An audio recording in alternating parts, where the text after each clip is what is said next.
Hello दोस्तों, मैं अनमोल सिंह आज आपको एक सच्ची घटना पाए आधारित यह कहने बताने वाला हूँ।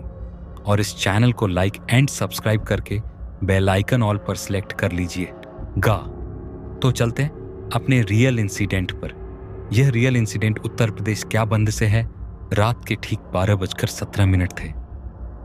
पुराने कस्बे के बाहर बना सरस्वती विद्या भवन स्कूल बरसों से बंद पड़ा था। लोग कहते थे कि वहां रात में कोई घंटी बजती है, जबकि स्कूल की बिजली तक काट दी गई थी। आरव इन बातों पर कभी विश्वास नहीं करता था। वह अपने दोस्तों से शर्त जीतने के लिए उस रात स्कूल में घुसा था। उसका मोबाइल टॉर्च की तरह जल रहा था और हर कदम पर फर्श से उठती धूल उसकी सांसों में भर रही थी। जैसे ही वह गलियारे में पहुंचा, टिन टिन टिन स्कूल की घंटी। आरव ठिठक गया।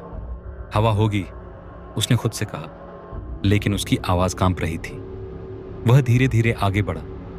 दीवारों पर लगे पुराने बोर्ड अभी भी लिखे हुए थे, जैसे क्लास अभी खत्म ही हुई हो। तभी उसके मोबाइल की स्क्रीन पर एक नोटिफिकेशन आया, अननोन कॉन्टैक्ट। क्लास में देर हो रही है। आरव, उसका खून जम गया। ये कैसे? उसने फुसफुसाया। उसने किसी को अपना लोकेशन नहीं बताया था। अचानक पीछे से किसी के चलने की आवाज आई। छप छप, जैसे गीले पैरों से कोई फर्श पर चल रहा हो। आरव मुड़ा।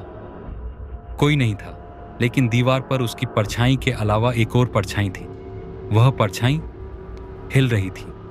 आरव दौड़ पड़ा, सीढ़ियों से ऊपर सीधे क्लासरूम 9B की ओर, उसी कमरे की ओर जिसके बारे में कस्बे में सबसे ज्यादा बातें होती थी। कहते थे वहां एक टीचर और कुछ बच्चे अचानक गायब हो गए थे। दरवाजा अपने आप छर की आवाज के साथ खुल गया। अंदर पुराने डेस्क, टूटी कुर्सियां और ब्लैक बोर्ड पर सफेद चौक से लिखा था, उपस्थिति लोग। तभी सारी कुर्सियां अपने आप खिसक कर सीधी हो गईं। ठक ठक ठक कुर्सियों पर कोई बैठ रहा था। आरव की सांस तेज हो गई। ब्लैक बोर्ड पर नाम अपने आप लिखने लगे। राहुल प्रेजेंट, सीमा प्रेजेंट, पूजा प्रेजेंट, और फिर आरव। नहीं। वह पीछे हटा। तभी एक ठंडी आवाज उसके कान में आई, जो यहां आता है उसे गायब कर लिया जाता है। और फिर जब वह अचानक से पीछे मुद्दा तो कोई नहीं था। यह देखकर वह ये से तुरंत भगा, लेकिन किसी ने उसको 2 मंजिल से धक्का डाई दिया। और वह फिर उसके दोस्तों ने देखा कि आरव ये गिरा पड़ा है, तो तुरंत उनके पापा मम्मी आए और हॉस्पिटल दिखकर जय गया। इनसे पूछा गया, आप 2 मंजिल से किसे गिर गए? तो उसने कहा, वहां कोई है। उस स्कूल में को काली थी पूरे, और इसके आंखें चमक रही थी। और उसके इंसिडेंट के 1 महीने बाद उसकी लाश पंखे पर लटकते हुए मिली थी। आज भी नहीं पता चल पाया कि वह क्या है जो यह सब कर रहा है। अगर आपको ऐसे और भी रियल इंसिडेंट जाने तो हमारे चैनल को सब्सक्राइब कीजिए। धन्यवाद।